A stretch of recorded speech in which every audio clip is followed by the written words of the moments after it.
The heat of the afternoon sun beat down upon the wooden auction block, baking the dust that swirled through the frontier town's main street. The crowd had gathered eagerly, hats shading their eyes as they whispered, jostled, and pointed. Marriage auctions were rare but not unheard of in these parts. Women had been brought west, promised to settlers in exchange for money and security, and today was meant to be a day of unions, of fresh beginnings. The auctioneer, a thick-set man with a booming voice, called out each name one by one. Each bride, dressed in her best borrowed gown, stepped nervously forward. The crowd leaned in with interest, men bidding coins and promises of land, the stakes high for a chance at companionship in a place where loneliness often grew heavier than hunger. Excitement filled the air with each woman who was chosen. One bride was swept up by a farmer who bid generously. Another was claimed by a storekeeper who boasted of his fine home. The crowd applauded and clapped, murmurs of approval rising after each transaction. Yet as the line grew shorter, the mood shifted. Finally, when nearly all had been chosen, one figure remained. She was small, her shoulders hunched beneath a faded shawl, her hair pulled back in a severe braid.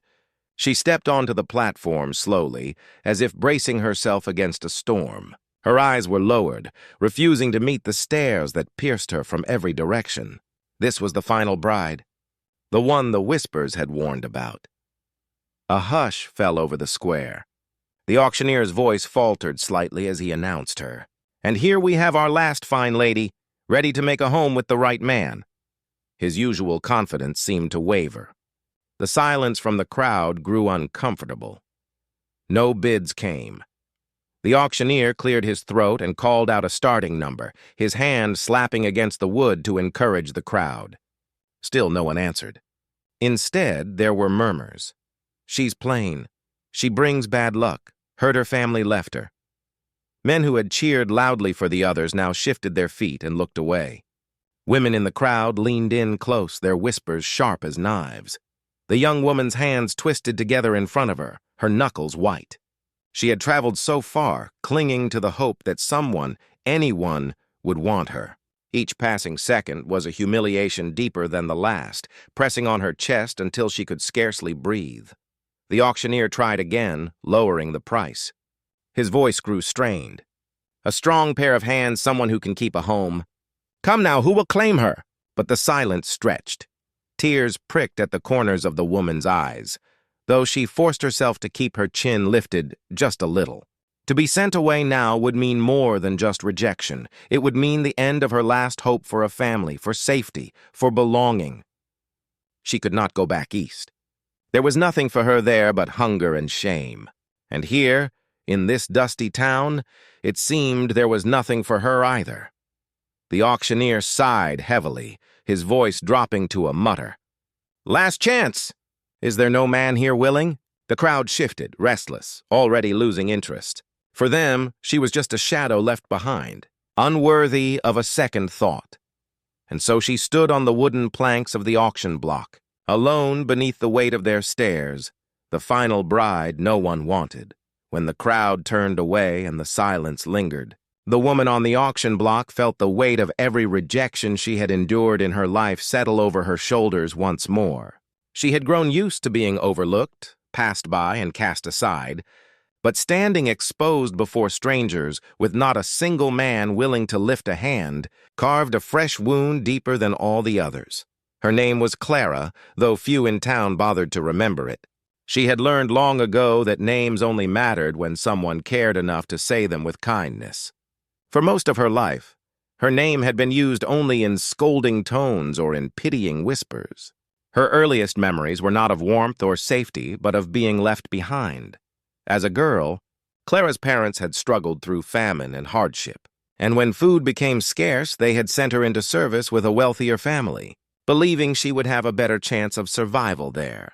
But service was little more than another word for servitude. She had scrubbed floors until her knees ached, sewn until her fingers bled, and endured cold, sharp words that chipped away at her spirit. No one in that house called her daughter or sister. They called her the help. She had stayed until she was old enough to realize no kindness would ever be given freely. Then, with what little savings she had managed to gather, she bought passage west, following whispers of opportunity, mail-order brides needed, marriages waiting for those willing to work hard and give themselves fully. Clara told herself this was her chance. Perhaps somewhere in the wilderness a man would see her worth. Perhaps she would finally be wanted. Yet here she stood, rejected again. The whispers of the crowd grew crueler as the auctioneer's patience waned. Some said she carried bad luck. Others murmured about her plainness, her simple gown, her unadorned hair, her lack of beauty compared to the brighter-eyed, fairer-skinned women who had already been chosen. Clara kept her head lowered, each word striking like a stone. Inside, her chest tightened with shame. She had tried so hard to hide the tremor in her hands, the fear in her heart. She had braided her hair neatly that morning, prayed for courage, and forced herself to believe that this day would be different. Yet, despite all her preparation, she was still the unwanted one, the last choice and not even chosen. For a moment, Clara's mind drifted to the thought of leaving town. What would happen to her now? Would she be sent back east, returned like a parcel no one claimed? Would she wander the frontier alone, scraping out a life among strangers who saw no value in her? The very thought chilled her bones. She knew too well how dangerous it was for a woman alone. Still, she did not weep. Though her heart cracked under the weight of humiliation, Clara had learned long ago that tears never softened hearts. If anything, they made people turn away faster. So she stood straighter, shoulders pulled back, as though she could withstand the storm of silence by sheer will alone. And yet, in the pit of her stomach, despair grew heavier. If no one wanted her here, then where in the world could she ever belong? The auctioneer slammed his hand against the block one last time, frustration edging his tone. "Will no man claim her?" he demanded. But the crowd only shifted uncomfortably, unwilling to break the silence. Clara closed her eyes for a brief moment, whispering a prayer only she could hear. She prayed for mercy, for a sliver of kindness, for some small chance that the humiliation of this day would not be the end of her journey. What she could not know was that her prayer was already stirring an answer. At the back of the crowd, beyond the stares and whispers, someone was watching her. Someone who understood what it meant to be unwanted, scarred, and cast aside. The auctioneer's voice faltered, his once booming calls now reduced to frustrated mutters. The crowd shifted uneasily, ready to disperse, ready to forget that Clara had even stood upon the block. She lowered her head, her shawl slipping slightly from her shoulders, as if she wished she could melt into the wood beneath her feet and vanish from sight. Then, a voice low and rough broke the silence. "I'll take her." It wasn't loud, but in the hush of the square, it carried. Heads turned, whispers flared like sparks across dry grass. The crowd parted just enough for everyone to glimpse the man who had spoken. He was tall, broad-shouldered, and unmistakably marked. Scars traced across the left side of his face, pale ridges against sun-darkened skin. His jaw was strong but tight, as though every word he spoke cost him effort. He wore a hat pulled low, his clothes plain and practical, the dust of long travel clinging to his boots. The sight of him drew stares not of admiration but of discomfort. Fear, even. Some gasped. Others muttered under their breath. "That one?" someone whispered. "The scarred cowboy? He should have stayed hidden on that ranch of his." Imagine, her, with him. But the man did not flinch. His eyes, deep, steady, and startlingly kind despite the harsh lines of his scars, never left Clara. He did not look at her with pity or ridicule, only with a quiet determination that seemed to anchor her trembling spirit. The auctioneer, caught between relief and disbelief, stammered, Well then, we have a bid." "Do I hear another?" Silence. No one else dared, and so, with a single nod of finality, the deal was sealed. Clara was his. The murmurs grew louder, crueler now, as the townsfolk leaned in to share their thoughts. "Fitting," one man sneered. "The woman no one wanted for the man no one can stand to look at." Laughter rippled through a cluster of onlookers, sharp and unkind. A few women shook their heads, clucking their tongues as if the union were a tragedy, not a marriage. Clara's heart pounded in her chest. Relief mingled with fear. She was chosen, claimed when no one else would raise a hand, but the man who had spoken for her was a stranger cloaked in mystery and marred by scars. She didn't know whether to thank him or tremble before him. When he stepped closer, however, she noticed things the crowd ignored. His movements were careful, deliberate, not the swaggering steps of a man eager to claim possession, but the steady gait of someone who understood fragility. He reached into his pocket, pressed the necessary coins into the auctioneer's palm, and then turned to her. "You don't have to be afraid anymore," he said softly, so only she could hear. The words stunned her. Not because they erased her fear entirely, fear was stubborn, but because they were spoken with sincerity. She had expected a man to take her like a prize, to boast of his purchase. Instead, he offered reassurance, as though he knew the hollow ache of being unwanted. Clara searched his scarred face, and though the marks of fire made his features rough and unsettling at first glance, she saw something beneath them, a gentleness, a weariness, and a strength carved not by cruelty but by survival. Her breath caught. For the first time that day, she felt the faintest flicker of hope. The auctioneer cleared his throat, waving them off as the crowd dispersed, still whispering. Clara stepped down from the block, her knees weak, and found herself at the side of the man who had lifted his hand when no one else would. He tipped his hat slightly, his voice still low but steady. "Name's Elias," he said, and just like that, her journey with the scarred stranger began. As the auction ended, the crowd began to scatter. But the air still hummed with the sound of whispers and half-hidden laughter. Clara could feel the weight of every eye upon her as she stepped down from the platform. Her legs felt like water, trembling beneath her, but Elias's quiet presence steadied her, as though his sheer calmness created a shield against the scorn. "Fitting, isn't it?" someone muttered as the pair passed. The last unwanted bride and the ruined cowboy.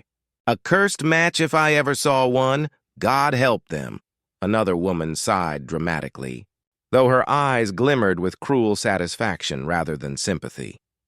The men chuckled among themselves, their voices low but sharp enough to carry.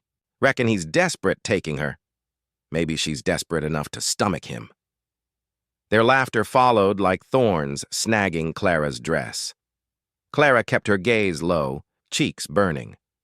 She had thought the worst humiliation was standing unwanted on the auction block, but now she realized this was worse, being chosen and ridiculed in the same breath. Every step away from the square felt like a march through fire. But she forced herself to walk, clutching her shawl tighter, as if it could hide her from their stares. Beside her, Elias walked in silence. He didn't react to the whispers or the mockery. His face remained unreadable, his stride steady, as though he had heard it all before, and perhaps he had. Clara wondered how many times he had endured their ridicule, how many cruel words had been spoken about his scars, his solitude, his place in the world. That thought stirred something inside her. Pity, yes, but also an odd sense of kinship. She too knew what it meant to be spoken of as less than human, as a thing to be pitied or shunned. Perhaps that was why he hadn't flinched when the crowd mocked them. He had lived in that fire long enough that their words no longer burned. As they reached the edge of the square where the horses were tied, Elias finally broke the silence. His voice was quiet, steady. "Don't mind them." Clara blinked at him, surprised. How can you not?" she whispered, unable to stop the words. He paused in the act of checking his horse's saddle, his gaze flicking to her. "Because they don't matter. They never did." The simple certainty of his words left her unsettled. To her, the judgment of others had always been a crushing weight, dictating where she could go, how she should behave, whether she was worthy. Yet here was a man who carried scars more visible than her own, saying it didn't matter. She wasn't sure whether to believe him, but a small part of her longed to. He handed her a hand up onto the horse, his touch firm but respectful. For a moment, his roughened fingers brushed against hers, and she noticed that his hand trembled slightly. Not from weakness, she realized, but from restraint, as though he was careful not to startle her. Once she was settled, Elias swung onto his own horse with ease. Together they began to ride out of town. The whispers faded behind them, replaced by the steady rhythm of hooves striking dirt. Clara exhaled slowly, her heart still pounding. But the farther they rode, the lighter the air seemed to grow. Still, doubt lingered. She did not know this man who had claimed her. He was a stranger with scars and shadows in his eyes, and though his voice was kind, she wondered what kind of life awaited her at his side. Yet, despite the uncertainty, one truth rooted itself firmly in her heart. When no one else had lifted a hand, he had. And for that alone, she owed him something she had not felt in years: gratitude. As the horizon stretched wide before them, Clara clutched her shawl closer and whispered to herself, "Perhaps this is not the end but the beginning." The town shrank behind them, its dust and noise giving way to the quiet openness of the prairie. Clara sat stiffly in the saddle, clutching the reins with nervous fingers as her borrowed horse carried her alongside Elias. The sound of hooves echoed in steady rhythm, a stark contrast to the jeers and whispers still ringing in her ears. Every step away from the auction block felt both freeing and frightening, freedom from the humiliation, but fear of the unknown that now stretched ahead. Elias rode beside her in silence. His hat shielded much of his scarred face from view, but Clara stole glances all the same, studying the man who had lifted his hand when no one else would. His shoulders were broad beneath a worn coat, his back straight, his posture one of quiet strength. Though he said nothing, she sensed a kind of stillness in him, as if he had long grown comfortable with solitude. The sun dipped lower, casting long shadows across the land. Clara shifted uneasily, her body unaccustomed to long hours in the saddle. She bit back a groan as the ache in her legs grew sharper, determined not to show weakness. Still, her discomfort must have been obvious, for Elias slowed his horse to match her faltering pace. "You holding up?" His voice was low, roughened by disuse, but not unkind. Clara startled slightly at the sound of it, as though she had forgotten he might speak at all. I'll manage," she replied quickly, her words thin as parchment. He studied her for a moment, then nodded. "We'll rest soon." True to his word, after a short distance he led them off the trail to a grove where cottonwoods lined a small stream. He dismounted with practiced ease, then turned to help her down. Clara hesitated, pride warring with exhaustion, but when he offered his hand, she placed her trembling fingers in his. His grip was steady, his touch careful, as though he feared she might break if he pressed too hard. Once her feet touched the ground, he guided her toward a fallen log where she could sit. Without a word, he retrieved a canteen from his saddlebag and handed it to her. Clara accepted it with murmured thanks, her throat tight. It was such a small gesture, yet it carried a weight of consideration she hadn't expected. As she sipped the cool water, she found her eyes drifting to his face again. The scars were more visible now in the fading light, raised lines across his cheek and jaw, evidence of fire or violence she dared not ask about. At first glance they were startling, even harsh, but when she looked longer, she saw past them. His eyes, though shadowed, held no cruelty. Instead, they carried weariness, as if he had endured much and spoken little of it. He busied himself with checking the horses, giving her space. Clara watched him move, each task performed with quiet efficiency. He did not boast, did not fill the silence with idle chatter. Yet in that silence she felt a strange kind of safety, as though he would not demand from her more than she could give. When they resumed their journey, the night sky stretched above them, stars pricking the darkness. The chill deepened and Clara shivered beneath her shawl. Without a word, Elias removed his coat and handed it to her. "I can't," she began, startled. "You'll freeze without it," he said simply. His tone allowed no room for refusal. Clara drew the coat around her shoulders, its warmth seeping into her skin, easing the shiver that had taken root. She glanced at him, trying to find words, but none came. Gratitude, confusion, and a fragile spark of trust tangled together inside her. As the ranch came into view at last, a silhouette of fences and a lonely cabin against the starlit sky, Clara felt her breath hitch.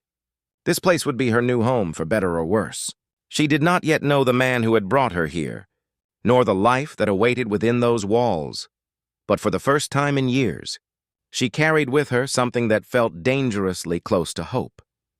By the time they reached Elias's ranch, the moon had risen high, casting a silver glow over the prairie. The land stretched out wide and untamed, fences hemming in cattle that moved like dark shadows against the horizon. The house itself was modest, a one-story cabin with a slanted roof, smoke curling faintly from its chimney. No lanterns shone in the windows, and the place gave off an air of solitude, as though it had not known laughter or light in a long while. Clara dismounted stiffly, her legs aching from the ride. Elias tied up the horses and carried her small trunk inside without waiting for her to ask. She followed slowly, her shawl wrapped tight around her shoulders. Inside, the cabin was neat but sparse. A single wooden table stood near the hearth, 2 chairs pushed beneath it. Shelves lined the wall with jars of preserves and dried goods, practical but without charm. A faded quilt covered the bed in the corner, its colors dulled by time. Everything was orderly, but the silence pressed heavy, as though the house itself held its breath. Clara's eyes roamed over the space, noticing details Elias did not try to hide, but also did not draw attention to. A pair of boots sat by the door, worn nearly through. A rifle leaned against the wall, polished and ready. And on the mantel above the fireplace sat a photograph in a simple wooden frame, its glass cracked. She moved closer and caught a glimpse of it. A woman and a small boy, both smiling faintly. Her heart tightened and she quickly looked away. She turned to Elias, unsure whether to ask. But his face, shadowed in the glow of the hearth, told her enough. There was loss here. Deep, enduring loss that lingered like the smell of smoke after a fire.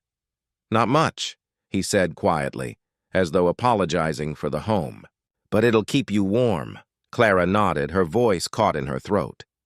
She wanted to thank him, to say she was grateful for shelter after the cruel day she'd endured, but the words tangled. Instead, she busied herself smoothing her skirt and setting down her shawl, afraid of the weight of silence between them. As the night deepened, she grew aware of his restlessness. Elias kept to himself, moving about the cabin with deliberate slowness, checking the fire, setting out a spare blanket on a pallet by the hearth. "You take the bed," he told her simply. Her eyes widened. "But it's your home." He shook his head, his gaze steady but gentle. "You'll need the rest more than I do." She opened her mouth to protest, but something in his tone made her stop. It wasn't a demand. It was a gift, freely given, and she realized he would not take no for an answer. So she nodded, a lump forming in her throat, and whispered thank you. When she lay down that night, the quilt pulled up to her chin.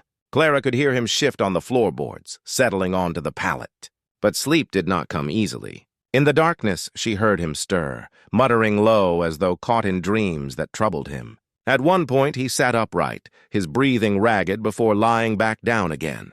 Clara closed her eyes tight, pretending she hadn't noticed, but her heart ached.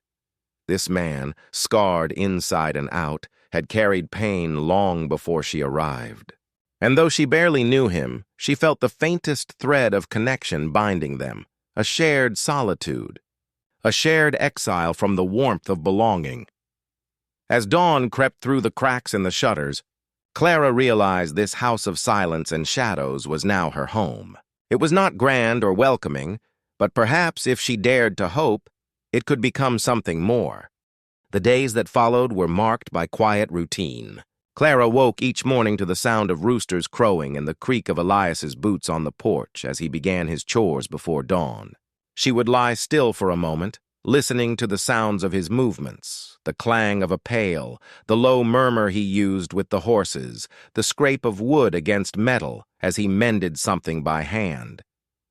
There was rhythm to his life, one shaped by survival and solitude.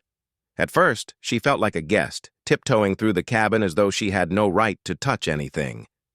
But necessity pushed her forward. She began preparing simple breakfasts, biscuits and eggs when supplies allowed, or porridge sweetened with molasses. The first morning she did so, Elias paused in the doorway, his brow furrowed slightly, as though uncertain what to make of it. "You didn't have to," he said gruffly. Clara folded her hands together nervously. "It's no trouble. I wanted to." For a long moment, silence stretched between them. Then Elias nodded once, pulled out a chair, and ate without complaint. He said little, but when he finished, he gave her a look, brief but steady, that carried something like respect. It was the smallest exchange, but to Clara it felt like the turning of a key in a locked door. Over time, she found other ways to fill the silence. She swept the floor, mended torn curtains, and planted small flowers in the hard earth outside the cabin. They were fragile things, brightening the barren yard. And though Elias never commented, she noticed he lingered near them more than once when coming in from work. He, in turn, began to draw her into the rhythms of his life. One afternoon, he handed her a pair of gloves and led her to the corral. "Horse needs tending," he said simply, showing her how to brush its coat, how to check its hooves, how to soothe it when it grew restless. His voice, though spare, was patient, guiding her with quiet confidence. Clara felt clumsy at first, but his steady presence eased her fumbling. Later, he showed her how to mend a broken fence, pressing a hammer into her hand. "Hit square," he instructed. She tried and missed the first strike, the nail bending sideways. Heat rose in her cheeks, but Elias only reached over, straightened the nail, and said, "Try again." There was no mockery, no impatience, only calm expectation. When she finally drove it in clean, a small smile tugged at the corner of his mouth, so fleeting she almost doubted she saw it. At night, they shared the same cabin, but kept their boundaries. Elias always gave her the bed, taking the pallet by the fire himself. Clara noticed the way he turned away when undressing, careful never to make her uncomfortable. His courtesy spoke louder than words. Though they spoke little, she began to sense the depth of his respect, and her fear of him lessened with each passing day. One evening, as she sewed by the firelight, she ventured a question. "The photograph," she said softly, glancing toward the mantel. "Was it your family?" Elias's hand froze where it rested on his knee. His jaw tightened, eyes flickering toward the picture. For a moment, Clara regretted asking, but then he exhaled slowly and gave a single nod. "It was," he answered simply. No further explanation came, but the heaviness in his voice told her more than words could. She did not press him. Instead, she set her needle aside and whispered, "I'm sorry." He gave no reply, but she thought she saw a flicker of gratitude in his eyes before he turned away. Bit by bit, through shared work and quiet gestures, a fragile trust began to weave itself between them. It was not sudden nor dramatic, but it was steady, like a fire coaxed from embers. For the first time, Clara began to believe that perhaps this place, this man, could truly become her home. Weeks passed, and the rhythm of life on Elias's ranch began to feel almost natural to Clara. She found comfort in small routines, kneading dough in the mornings, hanging clothes to dry in the breeze, watching the horizon glow pink at dusk while Elias returned from the fields. Though silence still lingered between them, it was no longer heavy. It had softened into a kind of companionship, unspoken but deeply felt. Clara began to imagine a future here, quiet but safe, humble but hers.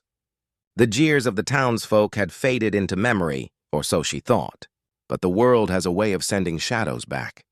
Just when the light begins to grow, one afternoon, Elias was repairing a fence at the far edge of the pasture while Clara tended the small patch of flowers she had planted near the cabin. She heard the sound first, a chorus of hooves pounding the earth. Her heart stuttered as dust rose along the trail leading to the ranch. 4 men rode toward the house, their laughter sharp and familiar. She recognized them at once. Men from the town, ones who had stood at the auction, who had sneered when Elias lifted his hand. Her stomach twisted with dread. "Well, look here!" one of them called as they reined in near the porch. His smile was mocking, his eyes glinting with malice. The scarred cowboy and his cursed bride. Just as we said. Clara's hands froze where they clutched her skirt. Heat rushed to her cheeks, shame and fear battling inside her. Another man leaned from his saddle, spitting into the dirt. Surprised she's still here? Figured she'd have run screaming by now. The others laughed, the sound carrying harshly across the open land. Before Clara could retreat inside, Elias appeared. His stride was slow, deliberate, as he crossed the yard toward them. His hat shaded his scarred face, but his presence alone was enough to still the mocking for a moment. He stopped a few paces from the men, his stance calm but unyielding. "You're not welcome here," he said, voice steady, low as distant thunder. The lead rider smirked, tilting his head. "We were just checking in, making sure your little bride hasn't brought bad luck down on you." "She hasn't," Elias replied, his gaze steady.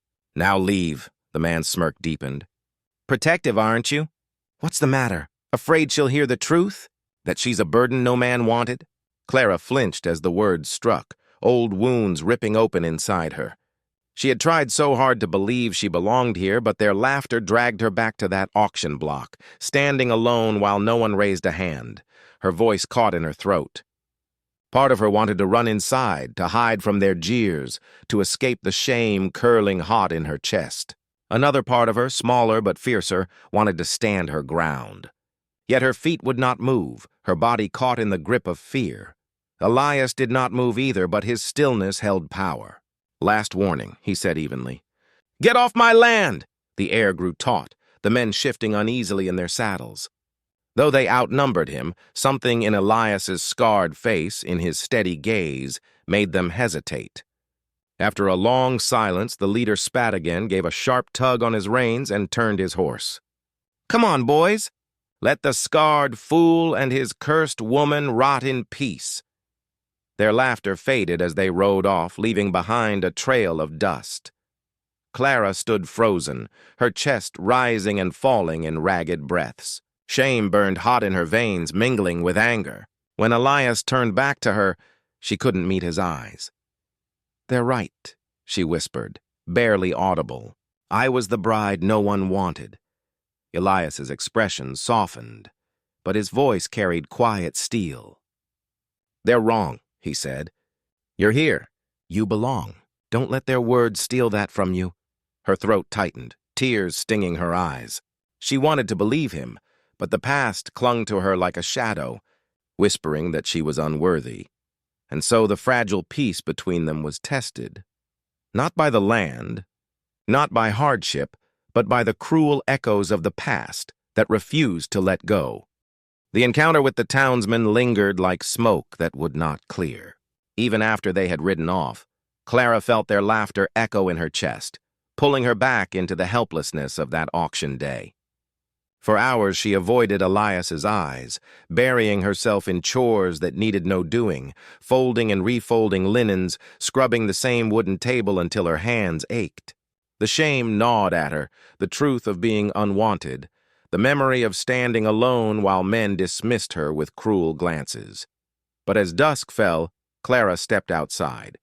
The horizon burned orange, painting the fields with light. Elias was out by the corral, his silhouette framed against the darkening sky. He leaned on the fence, motionless, watching the horses shift in the fading glow. There was a quiet strength in his stance, but also a loneliness that stirred something inside her. Clara hesitated, then forced herself forward. Her voice trembled at first when she spoke. "Elias, what they said, it wasn't just about me. They laughed at you, too." He turned his head slightly, his scar catching the last of the sunlight. His expression was unreadable. "I've lived with their laughter for years," he said. "Scars make a man easy to mock. But their words don't change who I am." Clara's chest tightened. She wished she had his certainty. "I don't know if I can be as strong as you," she admitted. "Every time I hear their voices, I feel like I'm back there, like I'll never escape what they see in me." For a long moment, Elias said nothing. Then he pushed away from the fence, walked to stand before her, and placed one calloused hand gently over hers. His touch was careful, as though he feared breaking the fragile trust they had built. "You don't have to be strong alone," he said quietly. "Let them talk. Let them laugh. What matters is what's here." He tapped his chest with his free hand, then gestured between them. "And here." Clara blinked back tears, searching his scarred face. There was no pity in his eyes, no judgment, only steady, quiet conviction. She realized then that Elias had already chosen her the day he raised his hand at the auction, scars and all. Now the choice rested with her. Would she let shame define her life, or would she step forward and claim a place beside him? Her breath shook as she answered, barely more than a whisper. "Then I choose to stand with you." Something shifted in Elias's gaze, subtle but powerful. Relief, perhaps, maybe even a spark of hope. He gave a single nod, his thumb brushing once against her knuckles before he released her hand. The gesture was small, yet it carried the weight of a vow. That night, Clara did not retreat to her corner of the cabin as she often did. Instead, after supper, she lingered by the fire where Elias sat sharpening his tools. For the first time, she told him pieces of her past. Not all, but enough. About being sold as if she were nothing, about the loneliness that had followed her long before the auction. He listened in silence, his hands still, his gaze steady on her. When she faltered, he did not press her, only offered a quiet, "I hear you." It was the first time anyone had truly listened. In the days that followed, Clara noticed a change within herself. She no longer lowered her head when they rode into town for supplies. She stood straighter beside Elias, her hand brushing his as they walked. When whispers followed them down the street, she forced herself to meet them with calm eyes. It was not easy, but each step felt like reclaiming something that had been stolen from her. And Elias, for his part, seemed to walk taller too. Not because the world had changed its mind about them, but because together they had chosen to stop bending under its weight. For the first time since the auction, Clara felt not like a burden, but like a partner. Not cursed, but claimed. The weeks after Clara's choice passed with a new sense of rhythm, though the world outside their ranch had not grown kinder.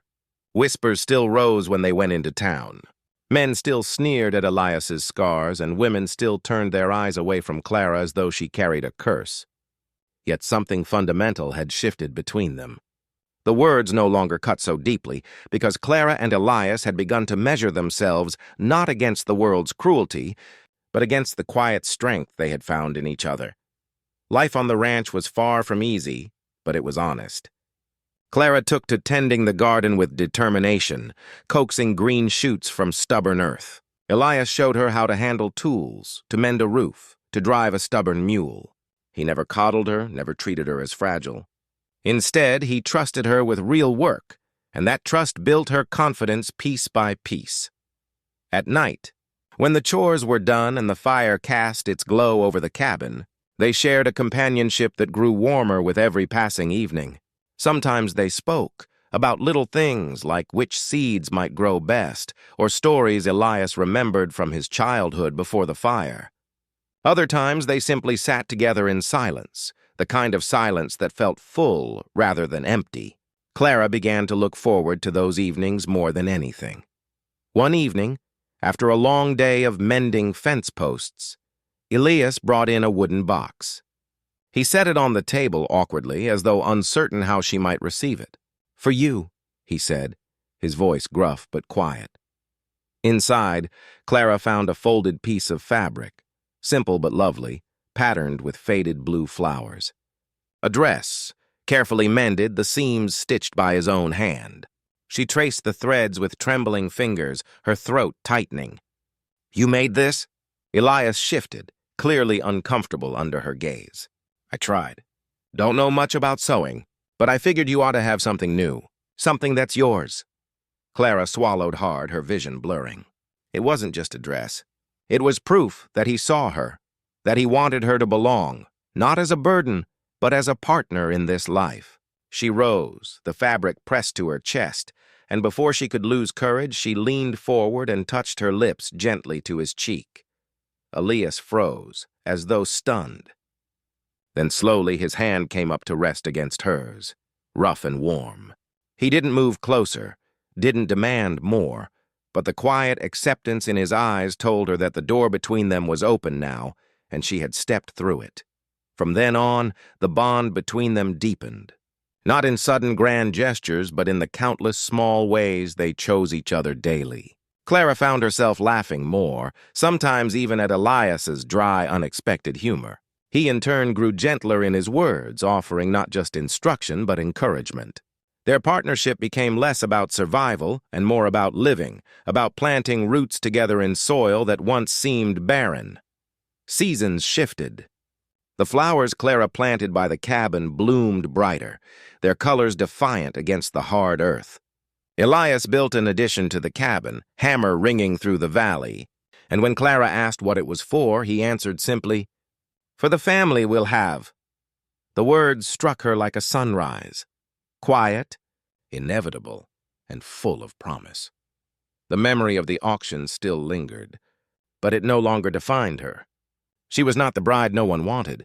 She was the woman Elias had chosen, and who had chosen him in return. Their scars, hers invisible, his written on his skin, had not made them weak.